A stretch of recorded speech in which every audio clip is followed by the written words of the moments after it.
بنورنا الدنيا وننشر في الفضاء أملا ونعلي عزم همتنا فمن طلب العلا الحمد لله رب العالمين والعاقبة للمتقين والصلاة والسلام على سيد الأنبياء والمرسلين سيدنا وحبيبنا وحبيب رب العالمين محمد وعلى آله وأصحابه ومن هدى بهديه إلى يوم الدين.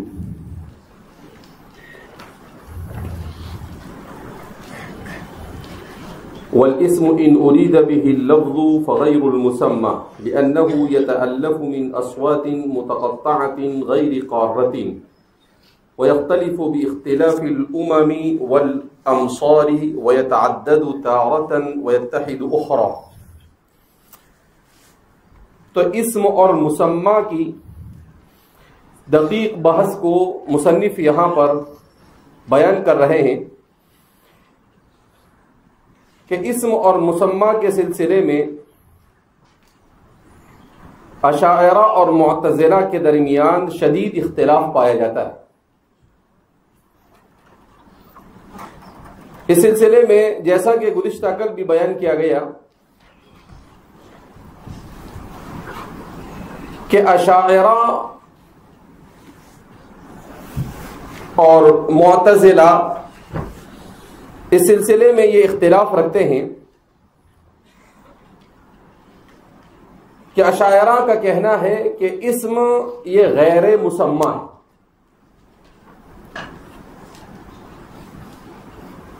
اور فرماتے ہیں کہ اس کی ایک مثال اس طرح سے وہ پیش کرتے ہیں کہ اگر کوئی آدمی اپنی بیوی کو طلاق دے، مثلا کہے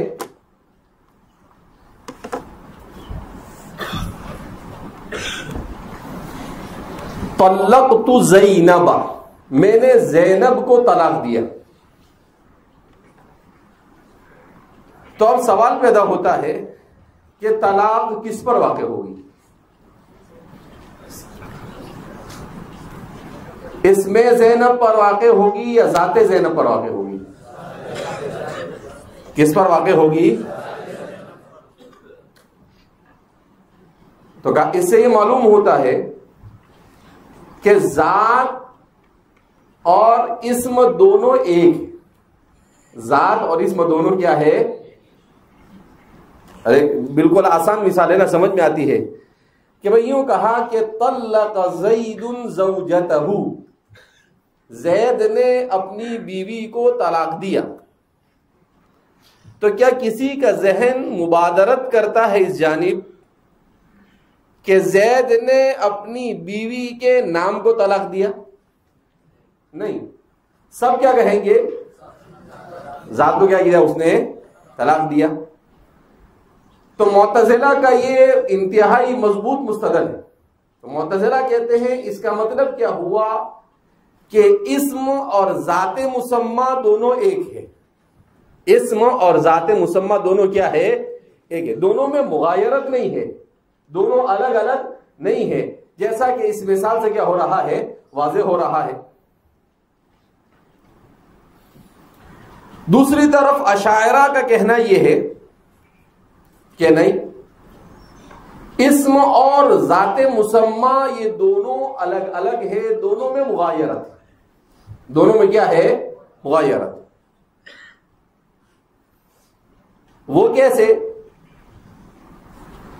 تو ان کا یہ کہنا ہے، ان کی بھی بات بڑی مضبوط ہے،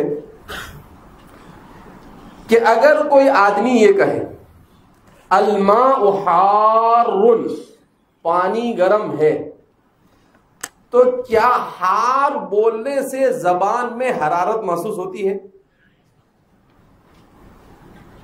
سمجھ میں آ رہی بات؟ میں نے بولا پانی گرم ہے، تو اگر دونوں عین ہے، ایک ہے، تو حرارت کا محسوس ہونا کیا تھا؟ ضروری تھا، جبکہ حرارت محسوس ہوتی نہیں.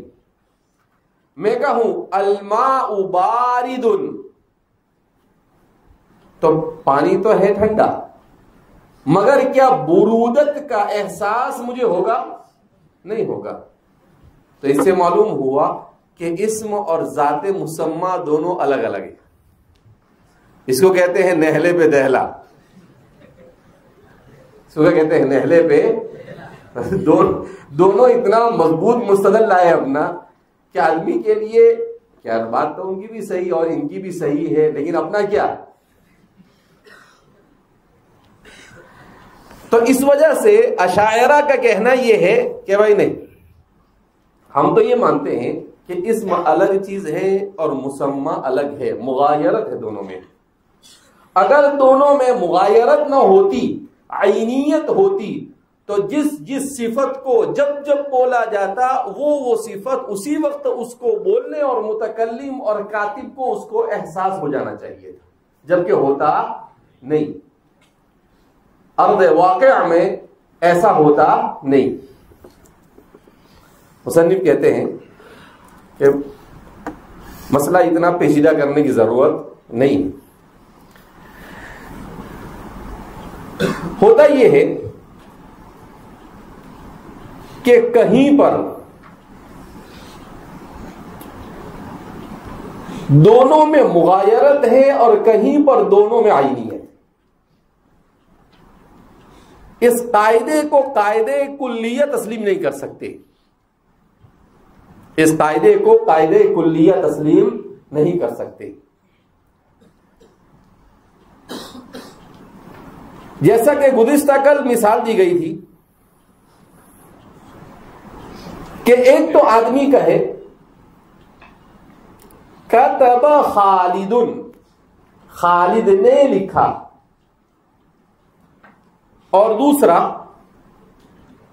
کتب خالد، خالد لکھا گیا، اور تیسرا رأیت خالدن، میں نے خالد کو دیکھا. اب ان تینوں مثالوں کو آپ دیکھو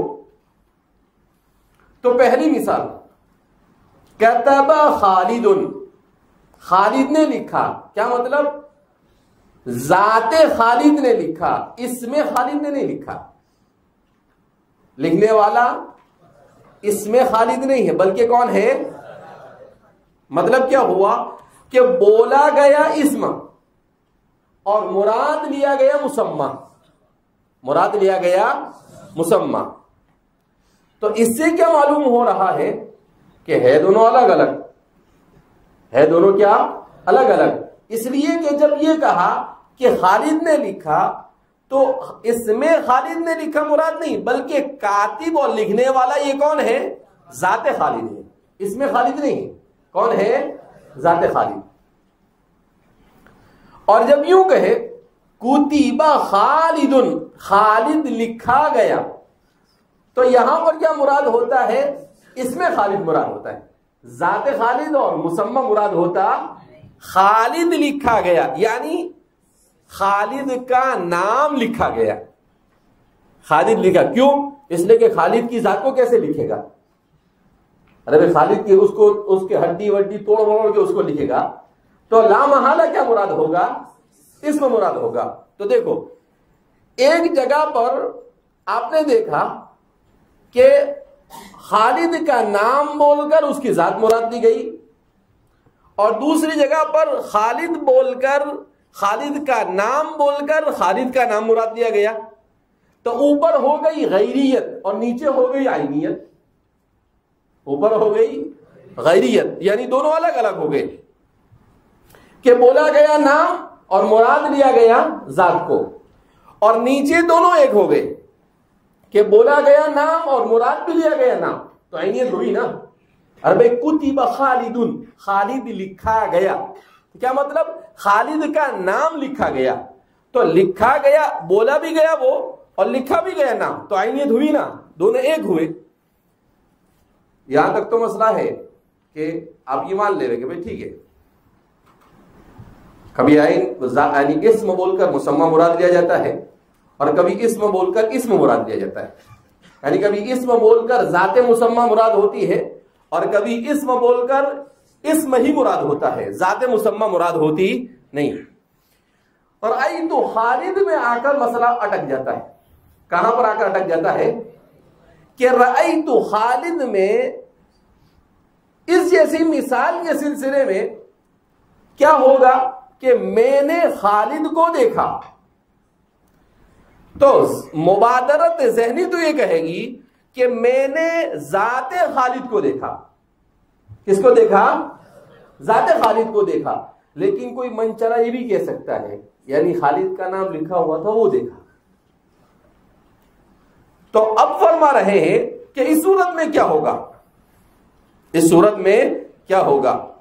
تو اب فرماتے ہیں کہ سیدھی سی بات ہے، یہاں پر بھی خالد کا نام بول کر خالد کی ذات مراد ہے، خالد کا نام مراد نہیں۔ خالد کا نام بول کر کس کو مراد دیا جائے گا؟ تو لکھا جائے گا، یعنی دیکھا جائے گا، بولتے وقت بولا جائے گا اس کا نام خالد کا، مگر مراد لی جائے گی اس کی ذات، مگر مراد کیا لی جائے گی؟ اس کی ذات۔ تو اسم بولا گیا اور مراد کون لیا گیا؟ مسمى۔ تو غیریت ہوئی، کیا ہوئی؟ تو اس وجہ سے کہتے ہیں کہ اشاعرہ کا مسلک اس سلسلے میں کیا ہے، اپنے اندر مضبوطی رکھتا ہے۔ اشاعرہ کا مسلک اپنے اندر کیا رہتا ہے؟ مضبوط، کہ اشاعرہ کا مسلک مضبوط ہے۔ اب ہمارے مصنف ان دونوں کے درمیان محاکمہ، دیکھو یہ ہے بحث ٹیڑھی، لیکن ان مثالوں کے ذریعے سے آپ کو سمجھ میں آ گئی ہوگی کوئی مشکل۔ بعض حضرات تو یہاں پر ایسا بول کے گزر جاتے ہیں اسم اور مسمى کی بحث سے تعارض کرنے کی ضرورت نہیں ہے، اس لیے کہ وہ سمجھ میں ہی نہیں آتی ہے جلدی۔ بعض لوگ کیا بولتے ہیں، یہ کہاں خواہ زبردستی بحث کرنے کی، اسم نے مسمى ٹھیک ہے، کہیں مراد ہوگا اور کہیں مراد نہیں ہوگا، بول لو اور نکل جاؤ آگے، باقی اس سے زیادہ اس میں کچھ بحث کرنے کی ضرورت۔ لیکن چونکہ ہمارے مصنف اس پر تفصیل سے کلام کرتے ہیں، لہذا اس بنا پر ہم کو بھی اس کو تفصیل سے سمجھنے کی کوشش کرنی چاہیے۔ ایسے ہی اپنا پلہ جھاڑ کر آگے بڑھنے سے بہتر ہے کہ آدمی کچھ نہ کچھ سمجھ لے۔ اب مصنف بیان کر رہے ہیں وَالْإِسْمِ أُرِيدَ بِهِ اللَّفْظُ فَغَيْرُ الْمُسَمَّى، اگر اسم اس سے لفظ مراد لیا جائے تو وہ غیر مسمى ہے۔ اسم سے کیا مراد لیا جائے؟ لفظ کو مراد لیا جاوے تو وہ غیر مسمى ہے۔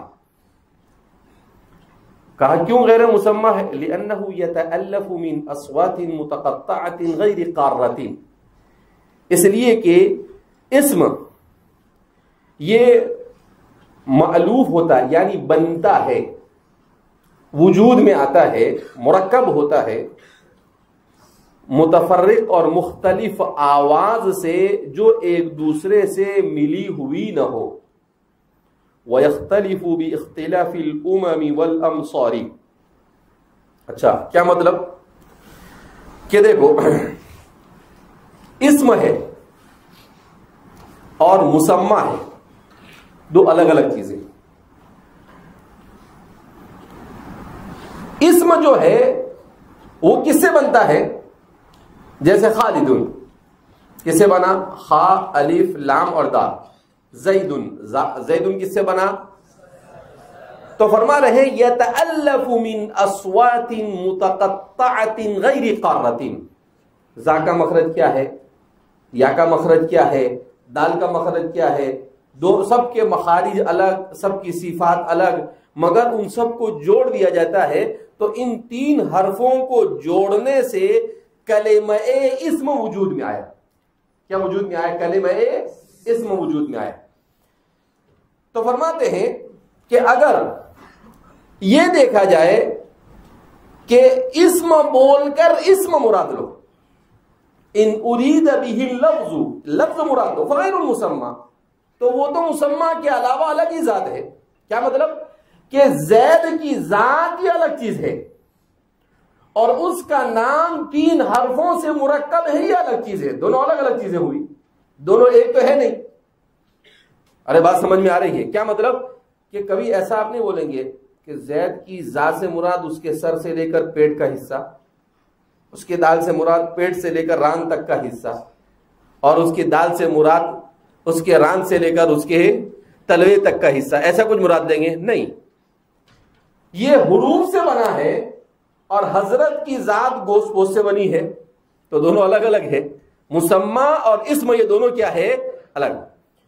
اسم جو ہے وہ اصوات سے مرکب ہوا ہے، اسم کس سے مرکب ہوتا ہے؟ اصوات سے. اور اس کی ذات تو اللہ نے جیسا اس کو بیان کیا کہ اس کو تراب سے بنایا پہلے مرحلے میں، پانی اور آگ اور ہوا اور مٹی سے بنایا، اور پھر اس کے بعد اس کے سلسلے کو قرآن کریم نے جس کو بیان کیا کہ کیا انسان نہیں دیکھتا ہے من بین الصلب والترائب، کہ ہم نے اس کو ایک قطرے سے کیا کیا، پیدا کیا. تو وہ دونوں الگ الگ ہیں. ایک اصوات متقطعہ مختلفہ اس سے بنا ہوا اسے اسم کہا جاتا ہے، اور دوسرا جو اللہ نے اسے جس سسٹم سے بنایا ہے وہ مسمى ہے. تو دونوں کیسی چیزیں الگ الگ. اس حیثیت سے اگر دیکھیں تو دونوں الگ الگ ہی ہے، دونوں ایک نہیں ہے. دونوں کیسے ہیں؟ الگ الگ ہے. اس حیثیت سے تو دونوں کو ایک کہا جا سکتا نہیں ہے. وَيَخْتَلِفُ بِاخْتِلَافِ الْأُمَمِ وَالْأَمْصَارِ کا اسم ہے. تو ذات ایک ہوتی ہے مگر ایک ہی ذات پر متعدد اسما بولے جاتے ہیں. جیسے اللہ، کہ اللہ کی ذات کو عربی زبان میں کیا کہتے ہیں؟ اللہ. فارسی میں کیا کہتے ہیں؟ خدا. عبرانی اور سریانی میں لا اس کو کہا جاتا ہے. ہمارے ہندوستان کے ہندو لوگ اس کو ایشور کہتے ہیں، کوئی اس کو بھگوان کہتا ہے. تو طرح طرح کے نام، ان کے تصورات الگ الگ ہوتے ہیں. جیسے ان کے یہاں پر بھگوان الگ ہوتا ہے اور ایشور الگ ہوتا ہے. جو سب سے بڑا اس کو ایشور مانتے ہیں، اور جو چھوٹے چھوٹے اس کے ماتحت میں ہوتے ہیں اس کے بھگوان مانتے ہیں حسب ظنہم، ان کے اپنے گمان کے مطابق. تو اب ذات تو ایک ہے مگر اس پر نام الگ الگ لے رہے ہیں. مختلف قومیں مختلف نام لے رہی ہے. مختلف قوم کیا کر رہی ہے؟ مختلف نام لے رہی ہے. تو اس لیے فرما رہے ہیں وَيَخْتَلِفُ بِاخْتِلَافِ الْأُمَمِ وَالْأَمْصَارِ. اور اسم جو ہوتا ہے وہ زمانوں کے اور امتوں کی تبدیلی سے اس میں تبدیلی واقع ہوا کرتی ہے. وَيَتَعَدَّدُ تَارَةً وَيَتَّحِدُ أُخْرَى. اور کبھی ایک ہی ذات کے متعدد اسما ہوتے ہیں اور کبھی ایک ہی ہوتا ہے.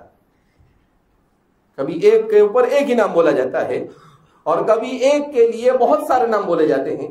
جیسے اللہ کے وَلِلَّهِ الْأَسْمَاءُ الْحُسْنَى فَادْعُوهُ بِهَا. اللہ کے بہت سارے نام ہیں، اس میں سے جس سے بھی چاہے اللہ کو کیا کیا جا سکتا ہے؟ پکارا جا سکتا ہے.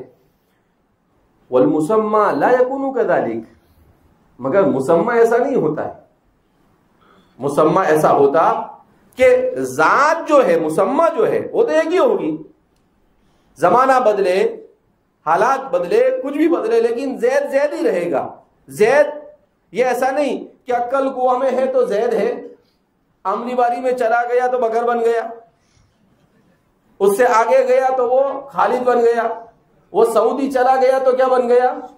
شیخ بن گیا، وہ برطانیہ چلا گیا تو انگریز بن گیا.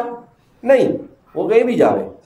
حضرت والا اتنے بھاری ہے کہ ابو زید سروجی کی طرح، وہ بہروپی کی طرح ان کا روپ بدلتا نہیں، وہ ایک ہی ہے. تو اسی کو بیان کر رہے ہیں کہ وَالْمُسَمَّى لَا يَكُونُ كَذَلِكَ. مسمى ایسا نہیں ہے. تو اس میں تبدیلی اور تغیر ممکن ہے مگر ذات کے اندر میں تبدیلی اور تغیر یہ ممکن نہیں ہے. وَإِنْ أُرِيدَ بِهِ ذَاتُ الشَّيْءِ فَهُوَ الْمُسَمَّى. اور اگر اسم بول کر مسمى مراد لیا، ذات مراد لی جائے تو مسمى، تو وہی مسمى ہے، فَهُوَ الْمُسَمَّى. لَكِنَّهُ لَمْ يَشْتَهِرْ بِهَذَا الْمَعْنَى. البتہ اس معنی کے ساتھ وہ زیادہ شہرت حاصل نہیں کر سکا. مصنف کا میلان یا اس مسئلے میں گزشتہ میں رات میں بھی بہت ڈھونڈتا رہا کہ مصنف کا بچاؤ کر کر کیسے مصنف کو یہاں سے کیا کرے ہم نکالیں، لیکن کامیابی حاصل ہو سکی نہیں. اس مسئلے میں مصنف کا میلان معتزلہ کی طرف ہے. اس مسئلے میں مصنف کا میلان کیوں؟ مصنف نے جو یہ بیان کیا فَهُوَ لَكِنَّهُ لَمْ يَشْتَهِرْ بِهَذَا الْمَعْنَى، یہ دلالت کرتا ہے کہ مصنف کو اعتزال کی طرف میلان ہے. مصنف کا میلان کدھر ہے؟ اعتزال کی طرف. اس لیے کہ اس کی کوئی تعویل آپ کر ہی نہیں سکتے. کیونکہ مصنف کیا بیان کر رہے ہیں کہ معتزلہ کا جو کہنا ہے وہ یہ ہے کہ دونوں میں عینیت ہے، غیریت نہیں ہے. اور مصنف کیا بیان کر رہے ہیں کہ یہ عینیت والی جو بات ہے، یعنی اسم بول کر مسمى مراد لینا یہی مشہور ہے، اسم بول کر غیر مسمى مراد لینا یہ مشہور نہیں ہے۔ والامر لیس کذالک، اور معاملہ ایسا نہیں ہے۔ تو یہ جو جملہ ہے مصنف کا لیکنہ لم یشتہر بہذا المعنی، اس سے مسلک اعتزال کی طرف میلان بیضاوی ظاہر ہوتا ہے کہ امام بیضاوی اعتزال کی طرف یہاں پر کیا ہو جاتے ہیں، جھک جاتے ہیں۔ اسی لیے آگے معتزلہ کے اوپر ہونے والے اعتراض کا جواب بھی دیتے ہو۔ اچھا وہ کیا بیان کرتے ہیں، وقوله تعالی تبارک اسم ربک وسبح اسم ربک المراد به اللفظ لأنه كما يجب تنزيه ذاته سبحانه وتعالى وصفاته عن النقائص يجب تنزيه الألفاظ الموضوعة لها عن الرفث وسوء الأدب۔ اب معتزلہ پر اعتراض ہوتا ہے، اشاعرہ کے مستدل ہے یہ کیا، تبارک اسم ربک، بابرکت ہے اللہ کی ذات۔ کیا ترجمہ کرتے ہیں، اے پروردگار تیری ذات بابرکت ہے۔ ارے ترجمہ پڑھ کر آیا ہے نا، تو کیا کہتے ہیں وہاں پر ذات۔ تو معلوم کیا ہوا، اسم بول کر کیا مراد دیا جاتا ہے، مسمى مراد دیا جاتا ہے، یعنی ذات مراد دی جا رہی کہ اللہ کی ذات بابرکت ہے۔ تو یہ بڑا مضبوط مستدل ہے کہ بولا گیا اسم اور مراد لیا گیا مسمى، معلوم ہوا اسم اور مسمى میں مغایرت ہے۔ یہ بہت مضبوطی کے ساتھ اشاعرہ کا مسلک یہاں پر کیا ہوتا ہے، ثابت ہوتا ہے قرآن کریم کی ان آیت کریمہ سے۔ تو اشاعرہ کا مسلک ہی سے، تو مصنف اس کو کیا بیان کر رہے ہیں کہ ایسا نہیں ہے بھیا۔ تو کہا کہ ایسا ہے، کہا دیکھو جیسے اللہ کی ذات یہ پاک اور صاف ہے ہر چیز سے، ایسے ہی اس کے نام کا بھی پاک اور صاف ہونا ضروری ہے۔ تو اگر یہاں پر نام بھی مراد دے دیا تو کوئی فرق پڑتا نہیں۔ ارے بات سمجھ میں آئی بات، کیا مطلب، کہا کہ تم یہ کہتے ہو تبارک اسم ربک، بابرکت ہے تیرے پروردگار کی ذات، تو آپ یہ کہتے ہو کہ اشاعرہ کا مسلک یہاں پر زور دے کر کیا ہو رہا ہے، ثابت ہو رہا ہے۔ کہا نہیں، کہا ایسا بھی تو ہو سکتا ہے تبارک اسم ربک، بابرکت ہے تیرا نام، کیوں؟ تو کہا کہ مصنف کہتے ہیں کہ جیسے اللہ کی ذات یہ پاک صاف ہے ہر قسم کے عیوب اور نقائص سے، ایسے ہی اس کے نام کا بھی تو پاک صاف ہونا ضروری ہے۔ تو اگر نام بھی مراد لے لیا، اب نام مراد لیں گے تو کس کا مسلک ثابت ہو جائے گا، معتزلہ کا مسلک ثابت ہو جائے گا۔ جب نام مراد لیں گے تو کس کا مسلک ثابت ہوگا، معتزلہ۔ مصنف پورے زور و شور کے ساتھ المراد به اللفظ، کہا نہیں، کون کہتا ہے کہ تبارک اسم ربک وسبح اسم ربک سے ذات مراد ہے، مسمى مراد ہے، کہا نہیں، اس سے مراد لفظ ہی ہے۔ تو پھر سوال پیدا ہوتا ہے کیوں، کہ لأنه كما يجب تنزيه ذاته سبحانه وتعالى وصفاته، جیسے اللہ کی ذات اور اس کی صفات کو ہر قسم کے نقائص سے پاک رکھنا ضروری ہے اور اس کا اعتقاد رکھنا ضروری ہے، يجب تنزيه الالفاظ الموضوعة لها عن الرفث وسوء الادب، تو اسی طریقے سے ان الفاظ کو بھی ہر قسم کے سوء ادب سے اور ہر قسم کے نقائص سے پاک رکھنا ضروری ہے جو اس کی ذات کے لیے وضع کیے گئے ہو، جو اس کی ذات کے لیے کیا کیے گئے ہو، وضع کیے گئے ہو۔ لہذا فرما رہے ہیں کہ مصنف کا کہنا یہ ہے کہ بھائی اسم اور مسمى میں عینیت ہے، غیریت نہیں۔ اسم اور مسمى میں کیا ہے، عینیت ہے، غیریت نہیں۔ جبکہ اشاعرہ کہتے ہیں کہ اسم اور مسمى ان دونوں کے درمیان غیریت ہے، عینیت نہیں۔ پھر ایک بات ایسے ہی بول کے چلے جاتے تو کام چل بھی جاتا، لیکن پھر ثابت کر رہے ہیں معتزلہ کے مسلک کو۔ کیا بیان کر رہے ہیں کہ الاسم المراد به، اللفظ تھا اسی پر اس کا عطف ہو رہا ہے، المراد به الاسم، کہ اگر اس سے اسم بھی مراد دیا جائے فیہ، اس میں یعنی تبارک اسم ربک وسبح اسم ربک والی عبارت میں فیہ مقحم، تو اس صورت میں یہاں پر اس کو مقحم مانا جائے گا۔ کما فی قول الشاعر، جیسا کہ لبید کے شعر میں الی الحول ثم اسم السلام علیکما. اب کیا بیان کر رہے ہیں کہ دیکھو، ایک جواب تو ہم نے یہ دیا کہ بھئی جیسے اللہ کی ذات پاک ہے ایسے ہی اللہ کے نام کا بھی ہر قسم کے نقائص سے پاک ہونا ضروری. کہا دوسرا یہ ہے کہ اسم بول کر یہاں پر اسم مقحم مراد ہے. اسم بول کر کیا مراد ہے؟ اسم مقحم مراد ہے. کیا مطلب مقحم ہونے کا؟ یعنی بسم اللہ الرحمن الرحیم میں جو اسم واقع ہوا ہے وہ اسم مقحم ہے.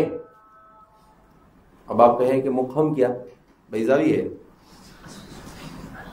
مقحم ہونے کا مطلب یہ ہے کہ عربی زبان میں کبھی کبھی عبارت کو اس طرح سے لایا جاتا ہے کہ کسی چیز کو، کسی کلمے کو صرف وہاں پر شیء زائد کے طور پر رکھا جاتا ہے، آگے پیچھے سے اس کا کوئی تعلق ہوتا نہیں، جس کو شو پیس کہتے ہیں.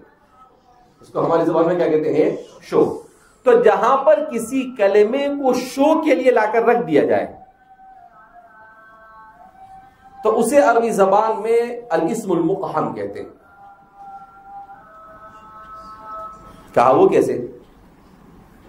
کہا بسم اللہ الرحمن الرحیم جو ہے یہاں پر جو اسم آیا ہے یہ در حقیقت تو ہے باللہ الرحمن الرحیم، مگر اسم کو ایسے ہی لا کے رکھ دیا ہے تو مقام ہوا، یعنی شو کے لیے لا کے رکھا ہے. آگے پیچھے سے اس کا یہ اسم اور مسمى کا چکر ہی مت چلاؤ اور کہو کہ الاسم ہنا مقحم، کہ کلمہ اسم یہاں پر مقحم ہے.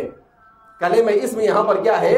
مقحم ہے. یعنی ایسے ہی آیا ہوا ہے، اس اسم سے دوسرا کوئی معنی مسمى اور اسم والی بحث کو لانا ہی لا حاصل ہے. کہ یہ ایسے کیسے اٹھا کے لے کر آئے؟ کہاں ہوتا ہے عربی میں ایسا؟ کہاں ہوتا ہے بتاؤ. حاجی کو لبید جیسا اتنا بڑا شاعر کہہ رہا ہے. لبید کہتا ہے اپنی بیٹیوں کو وصیت کرتے ہوئے اپنے مرنے سے پہلے الی الحول ثم اسم السلام علیکما، کہ جب میں مر جاؤں تو 1 سال تک مجھ پر نوحہ کرنا. زمانے جاہلیت میں نوحہ فیشن تھا کہ جس آدمی پر جتنا نوحہ کیا جاوے وہ اتنا بھاری. حضرت کے اوپر 3 سال تک نوحہ ہوا، لوگاں روتے ج رہے. 5 مہینے تک لوگاں روئے، 1 سال تک لوگاں روئے، تو وہ اس کی شان بڑھ جاتی. یعنی کیسی جاہلیت! زندگی میں تو جاہلیت تھی، مرنے کے بعد بھی جاہلیت زندہ ہے. تو یہ ایک فیشن تھا ان کے یہاں پر کہ بڑا ہونے کا مطلب یہ ہے کہ اس کے مرنے کے بعد رونا، زمانوں تک روتے رہنا. جتنا زیادہ رونا اتنا بھاری ہونا، کہ جتنا زیادہ لوگ رہے اس کا مطلب یہ ہے کہ اتنی بھاری ہے شخصیت ہے. اب وہ قبر میں اس کا کیا ہو رہا ہے کیا اسے مطلب نہیں، یہاں رو رہے بس ختم ہو گئی بات. اب یہ بھی اپنی بیٹیوں کو نصیحت کرتے ہوئے کہتا ہے الی الحول، 1 سال تک چپ رہنا نہیں، روتے جنینا، رونا آوے گے نہ آوے. ثم اسم السلام علیکما، پھر تم پر سلام.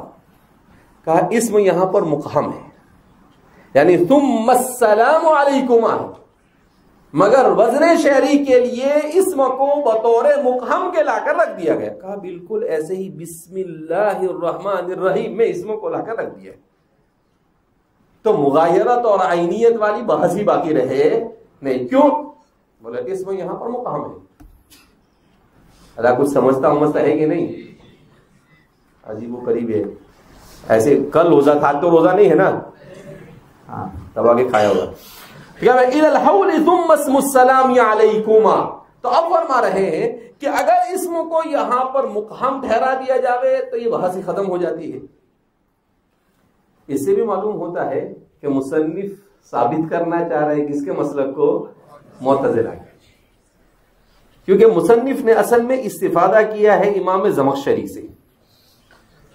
تو پوری تفسیر کے اندر میں چند مقامات ایسے ہیں جہاں پر وہ زمخشری سے متاثر ہوتے ہیں. من جملہ ان مقامات کے ایک مقام یہ بھی ہے کہ ہمارے مصنف یہاں پر معتزلہ سے متاثر ہو گئے اور انہوں نے پورے زور و شور کے ساتھ اسم اور مسمى والے مسلک میں معتزلہ کی ترجمانی کی. اس کے علاوہ سامحہ اللہ، ان کے اس تسامح کو اللہ معاف کرے. تو اس کے علاوہ اور ہم کچھ کہہ سکتے نہیں. بہرحال فرمان ہے اویل اسم فیہ مقہم، یا پھر بسم اللہ الرحمن الرحیم میں اسم یہ مقہم ہے، کما فی قول الشاعر، جیسا کہ شاعر کے قول میں الی الحول ثم اسم السلام علیکما، کہ 1 سال تک تم نوحہ کرنا میرے مرنے کے بعد مجھ پر، پھر تم پر سلام ہو، یعنی اس کے بعد پھر تمہیں مزید نوحہ کرنے کی ضرورت نہیں ہے. وَإِنْ أُرِيدَ بِهِ الصِّفَةُ كما هو رأي الشيخ أبي الحسن الأشعري انقسم انقسام الصفة عنده إلى ما هو نفس المسمى وإلى ما هو غيره وإلى ما ليس هو ولا غيره. اور کہا اور اگر اس سے صفت مراد لی جائے، یعنی اسم بول کر اوپر بیان کیا نا، لفظ نہ مراد دیا جائے بلکہ صفت مراد لی جائے، یعنی ذات مراد دی جائے. صفت سے مراد یہاں پر کیا ہے؟ یعنی جس پر اسے بولا جائے وہ مراد لیا جائے. جیسا کہ شیخ ابو الحسن الاشعری کی رائے ہے. اب ان کا مسلک بیان کر رہے ہیں جو ہمارے مصنف کے کہنے کے مطابق مرجوح ہے اور اہل سنت والجماعت کے نزدیک راجح ہے. تو فرماتے ہیں کہ ابو الحسن الاشعری نے جیسا کہ کہا ہے کہ اس سے کیا مراد ہے؟ ذات مراد ہے. تو اب اس صورت میں توجیہ یہ کی جائے گی انقسم انقسام الصفت عنده الى ما هو نفس المسمى الى ما هو غيره والى ما ليس هو ولا غيره. تو اب اس صورت میں اللہ کے جو نام ہے، تو اللہ کے یہ نام 3 طرح کے ہیں. اسم اور مسمى کے اعتبار سے اللہ کے نام کو 3 حصوں میں ابو الحسن الاشعری تقسیم کریں گے. کہ بعض اللہ کے نام وہ ہوں گے جہاں پر اسم اور مسمى میں عینیت پائی جائے گی، دونوں ایک ہوں گے. بعض اللہ کے نام ایسے ہوں گے جس میں اسم اور مسمى میں غیریت ہوگی، اور بعض اللہ کے نام ایسے ہیں جس میں نہ عینیت ہے نہ غیریت ہے. تو اللہ کے اسما جو ہے اس کو 3 حصوں میں تقسیم کیا. جیسے الحی القیوم، یہ ایسے نام ہے جس میں عینیت. الحی بولا تو صفت حی اور صفت قیومیت اللہ کی ذات اور مسمى کے ساتھ ہمیشہ سے ہے، ہمیشہ رہے گی، کبھی جدا نہیں. عینیت ہوئی. کیا ہوئی؟ اللہ کی کچھ صفات اور کچھ نام ایسے ہیں کہ جس میں غیریت ہوتی ہے اسم اور مسمى میں. جیسے اللہ خالق، ای خالق لغیرہ لا خالق لنفسہ. اللہ خالق ہے، کیا مطلب؟ اپنے علاوہ کا خالق ہے، اپنی ذات کا خالق نہیں. ارے کچھ سمجھتا ہے کہ نہیں کہ اللہ رب العزت نے کائنات کی ہر چیز کو بنایا، تو مجھے اللہ کو کس نے بنایا؟ تو بولنے کا چپ چاپ بیٹھا رہے. ایسا تھوڑی بول سکتے کہ اللہ نے اپنے آپ کو بنایا، نہیں. تو خالقیت یہ اللہ کی صفت ہے، اللہ کی کیا ہے؟ صفت ہے، مگر اس کا تعلق مخلوق سے ہے. تو اللہ کی جتنی صفات ایسی ہے جس کا تعلق مخلوق سے ہے. رازق، کیا مطلب؟ دوسروں کو روزی دینے والا ہے، اس کو رزق کی ضرورت نہیں ہے، اس کو کھانے کی ضرورت نہیں ہے. ارے سمجھ میں آئی بات؟ تو پھر ان تمام صفات میں جس سے تعلق مخلوق کے ساتھ جڑا ہوا ہوتا ہے وہاں پر اسم اور مسمى میں غیریت ہوتی ہے. اسم اور مسمى میں کیا ہوتی ہے؟ غیریت. اور اللہ رب العزت کے بعض اسماء ایسے ہیں جس میں نہ تو عینیت ہوتی ہے اور نہ غیریت ہوتی ہے. نہ عینیت ہوتی ہے اور نہ غیریت ہوتی ہے کہ اس کو ادھر بھی نہیں آپ پیش کر سکتے ادھر بھی نہیں پیش کر سکتے ہیں. تو کیا کریں گے؟ جیسے السمیع البصیر، اللہ کا سننے والا جاننے والا وہ ہونا. تو اب آپ اس کو عین مسمى بھی نہیں کہہ سکتے غیر مسمى بھی نہیں کہہ سکتے. تو آپ کہیں گے کہ اس میں عینیت اور غیریت دونوں پائی جاتی نہیں ہے.